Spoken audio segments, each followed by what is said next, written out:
علیہ السلام نے فرمایا تسا انہاں کلمات دی فضیلت نو ویکھو کہ کنی ہے۔ فرمایا جڑا شخص اپنے گھر دے وچوں نکلدا ہے اور اپنے گھر دے وچوں نکلن لگا وہ پڑھتا ہے بسم اللہ توکلت علی اللہ لا حول ولا قوت الا باللہ، میں اللہ تعالیٰ کا نام لے کے اور اللہ تعالیٰ تے بھروسہ کر کے آدھے گھر دے وچوں نکلنا پیا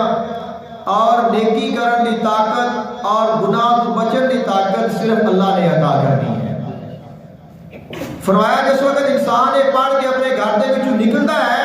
تو اللہ تعالیٰ دی طرفوں منادی ندا دیتا ہے، وہ کہتا ہے اے اللہ دا نام لے کے نکلن والیا، اے اللہ تے یقین رکھن والیا اور اللہ تعالیٰ دے کولوں نیکی کرن دے واسطے گناہ تو بچن دے واسطے مدد منگن والیا، اللہ تیرے واسطے کافی ہو گیا ہے، تیرے واسطے بھی کافی ہے، تیرے گھر واسطے بھی کافی ہے۔ اور فرمایا شیطان اس بندے تو دور چلا جاتا ہے اور ان کا اس دن کوئی نقصان نہیں کر سکتا۔ اللہ تعالیٰ نے بھروسہ کر کے گھر دے وچوں نکلیا ہے تو خالق کائنات نے فرمایا کہ تو میرے تے یقین رکھیا ہے لہذا ہن میں تیرے واسطے کافی ہو گیا۔